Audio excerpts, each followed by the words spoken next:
তো আজকে ফের যাচ্ছি ওই স্কুল গার্লের কাছে। তো ও আমাকে ডাকলো ফোন করে যে জরুরি কি একটা কথা বলবে নাকি, খুবই ইম্পর্টেন্ট কথা। তো আমি বললাম যে ফোনে বলো। বললো যে না। কেন একটা অচেনা ছেলের সাথে এমন কথা দেখা, বাইকে করে ঘোরা, ভিডিও বানানো, তো তুমি ভিডিওগুলো ডিলিট করে দাও। একটা কোনো নেগেটিভ কিছু আছে ভিডিওর মধ্যে?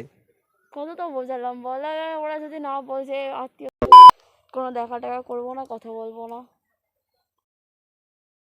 তো hey guys, welcome back to my channel blogger আমি জার্মানাদার ব্লগ। চলে এসেছি আজকে একটা নতুন ভিডিও নিয়ে। হ্যাঁ ভাই, আগের রবিবার বেরিয়েছিলাম আর এই রবিবার বেরিয়েছি, আর সপ্তাহে মাঝে আর একদিনও বেরোয়নি। তো রক্সিকে দেখছো কেমন খতরনাক মেশিন লাগছে ভাই, র পাওয়ার র মেশিন ভাই।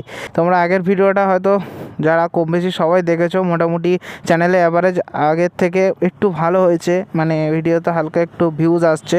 তো স্কুল গার্লকে নিয়ে আগে একটা ভিডিও বানিয়েছিলাম, কি ওর এইচএসের রেজাল্ট ছিল। তো ওই ভিডিওটা যারা দেখোনি, ডেসক্রিপশানে লিঙ্ক দেওয়া আছে, গিয়ে চেক আউট করে আসতে পারো। আর আজকে ফের যাচ্ছি ওই স্কুল গার্লের কাছে। তো ও আমাকে ডাকলো ফোন করে যে জরুরি কি একটা কথা বলবে নাকি, খুবই ইম্পর্টেন্ট কথা। তো আমি বললাম যে ফোনে বলো। বললো যে না, বলবো না, দেখা করো তারপর বলবো। তো স্যাড হয়ে বলছিল নিশ্চয়ই কিছু হয়েছে ঝামেলা। তো চলো, এখানে আর বেশি বক বক না করে তোমাদের সাথে কথা হচ্ছে সোজা রাস্তা থেকে। সো গাইস, কী কথা বলবে আমি ঠিক জানি না। তো এমনভাবে স্যাড হয়ে বলছিল যেন আমার সাথে কিছু হয়েছে। ভাই আমার সাথে এরকম কোনো কথাই হয়নি, আমার সাথে কোনো ঝামেলা হয়নি। তো আমার দিক থেকে আমি শিওর থাকি যে আমার সাথে ওর কোনো ঝামেলা হয়নি, তো আমাদের বিষয়ে কোনো কথা না। কিন্তু কি কথা আমি অনেক বলানোর চেষ্টা করলাম, তো কিছুই বললো না। তো বললো কি সামনাসামনি আসো তারপরে বলবো। বলছে দেখা না করলে কথাটা বলা যাবে না। তাই বললাম যে কী এমন কথা যে দেখা না করলে বলা যাবে না।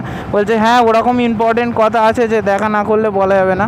তো ঠিক আছে চলো, সেই তো সানডের দিন, আজকে এরকম সেরকম কোনো রাইডের প্ল্যান ছিল না।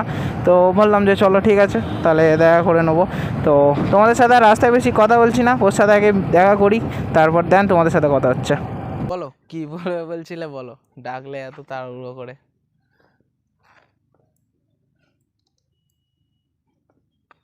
বলো কি বলবে বলছিলে, বলো। কি আর বলি, ভাবলাম বলবো না, তাও বাড়িতে অনেক বকাবকি করছে। কেন একটা অচেনা ছেলের সাথে এমন কথা দেখা, বাইকে করে ঘোরা, ভিডিও বানানো, তো তুমি ভিডিওগুলো ডিলিট করে দাও। কি বলো, এরকম ভাবে ভিডিও ডিলিট করা যায় নাকি এরকম ভাবে? তো তো তুমি সেটা আগে বলতে পারতে, যে প্রথম ভিডিওটা যখন বানালাম তো তারপরে বলতে পারতে যে ভিডিওটা ডিলিট করে দাও। এখন এরকম 3-4টে ভিডিও বানানোর পরে তুমি বলছো ভিডিওটা ডিলিট করে দাও, এরকম কী করে হবে বলো? আর ওই ভিডিওটা আমার চ্যানেলে হচ্ছে কি কত ভিউজ চলে গেছে, 8,000 মতো প্রথম ভিডিওটা ভিউজ গেছে। তো ওই ভিডিওটা থ্রুতে আমার মোটামুটি সাবস্ক্রাইবারও অনেক এসছে। আর ওটা যদি আমি এখন ডিলিট করে দিই, কী করে কী হবে বলো লাস্টে? তখন তো আর বাড়িতে জানি না যে এরকম বকবে ওই কিছু। আর জামাই তো একটা মেয়ে, কেমন কি হতে পারে বাড়ি থেকে, ওরা কেন একটা অচেনা ছেলের সাথে তো তুমি কথা কিছু বলবে। বলোনি যে আমরা এরকম নেগেটিভ কোনো ভিডিও করছি না, যে বলেছি নর্মালি জাস্ট ফ্রেন্ডের মতো একটা, তো এরকম ভিডিও করছি? বলেছি আছে না পাড়ায় কিছু লোকজন উস্কানোর জন্য, বলে মেয়ে এরকম করছে, দুদিন পরে এই করবে, পাড়ায় মান সম্মান যাবে। এখন একটা অচেনা ছেলের সাথে এরকম করছে, দুদিন পরে বিয়ে দিতে পারবো না, তখন কি বলি বলো। অনেক বলেছি বাড়িতে। তো জাস্ট ছোট্ট একটা এরকম ভাবে ভিডিওর জন্য এরকম বিয়ের চলে আসছে। তুমি একটু বুঝিয়ে বলো যে এরকম আমরা তো এটা সেরকম কিছু ভিডিও করছি না, নর্মালি একটা যেরকম করে আর কি, এরকম ভাবে সোশ্যাল মিডিয়াতে। বলেছি, কত বকা খেয়েছি জানো। ও বলার পরেও বলছে ডিলিট করতে। ডিলিট করে দাও না, আমি জানি যে তোমার চ্যানেলে একটু অসুবিধা হবে, তুমি দাঁড়াচ্ছ। আর দেখো নতুন চ্যানেল, ঠিক আছে, আর প্রথম হচ্ছে কি একটা ভিডিও, যে ভিডিওটা প্রথম ভাইরাল গেছে, নতুন চ্যানেল।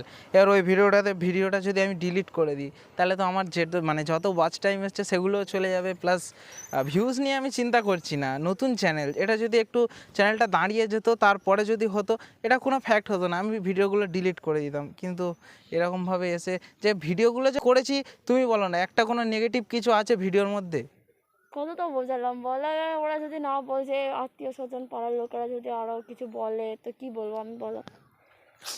আমি কি চাই তোমার চ্যানেলটা না দাঁড়াক? আমি কি চাই? সত্যি কথা, আমি যদি এরকমটা জানতাম যে আগে থেকে এরকম হবে, আমি কোনোদিন করতাম না, সত্যি কথা এটা। কিন্তু লাস্টে এসে এরকমটা হবে কোনোদিন আমি ভাবতে পারিনি। কি করবো এখন? তুই একটু বুঝিয়ে বলো না, দেখো কি হয়। ঠিক আছে। বাড়িতে বলছো, একটু বলো যে দেখো এরকম তো সেরকম কিছু হচ্ছে না, যে নর্মালি জাস্ট ভিডিও করছি, তো দেখো আর করব না। তুমি বলো যে যা হয়ে গেছে হয়ে গেছে, আর ভিডিও করব না, তো এই লাস্ট করে নিয়েছি যা, তো আর করব না। তো আমাকে তো আর মুখটা দেখা যাচ্ছে না, আমি তো সেই জন্য মাস্ক পরে আছি ভিডিওতে, যে মুখটা না দেখানোর জন্যে। বাড়িতে একটু বোঝাও, দেখো কি বলে। আর এই গরমের মধ্যে তুমি তো দেখলে আগের ভিডিওগুলো যখন শ্যুট করলাম, এই গরমের মধ্যে এত কষ্ট করে শ্যুট করার পরে, এডিট করার পরে, তারপরে যদি বলো যে ভিডিওটা ডিলিট করতে, মানে ভিউজ আসার পরে, ওয়াচ টাইম আসার পরেও যদি মনে হয় যে ডিলিট করতে, মানে আমার মধ্যে যে এখন কী হচ্ছে আমি কী বলবো তুমি এই কথাটা বলার পরে। আমি ভাবলাম যে হয়তো নিজেদের মধ্যে কোনো কিছু হয়তো প্র্যাঙ্ক ট্র্যাঙ্ক করছো, ওই জন্য ডাকলে হয়তো আমাকে, কিন্তু তুমি এসেছে এরকম একটা কথা শোনাবে, আমি তো মানে আনএক্সপেক্টেড হয়ে গেলাম, আর কি বলবো। তো দেখো তাহলে বাড়িতে একটু বলো, দেখো কি বলে। ঠিক আছে, বাড়িতে বলে দেখছি, বাট যদি কিছু বলে তো এটাই লাস্ট, আর কোনো কিছুই হবে না। না ঠিক আছে, সত্যি জাস্ট ফ্রেন্ডলি এমনি দেখা সাক্ষাৎ হবে, কথা হবে, বাট আর কোনো ভিডিও করব না। বলো যে আর কোনো ভিডিও যা ছেড়ে দিয়েছে, আর কোনো ভিডিও করব না। তো এটাই লাস্ট ভিডিও তোমার সাথে আমার। আর কি করব, পরিস্থিতির চাপে কিছু করার নেই আর। তো দেখো তুমি একটু মানানোর চেষ্টা করো, নাহলে আমি খুব বড় বিপদে পড়বো, সত্যি কথা যেটা। কারণ নতুন চ্যানেলে এতগুলো ভিউজের ভিডিও যদি আমি ডিলিট করে দিই, সত্যি কথা ভাই গায়ে লাগে খুব। বুঝতে পারছি, কিন্তু আমি আমার দিকটাও একটু বোঝো।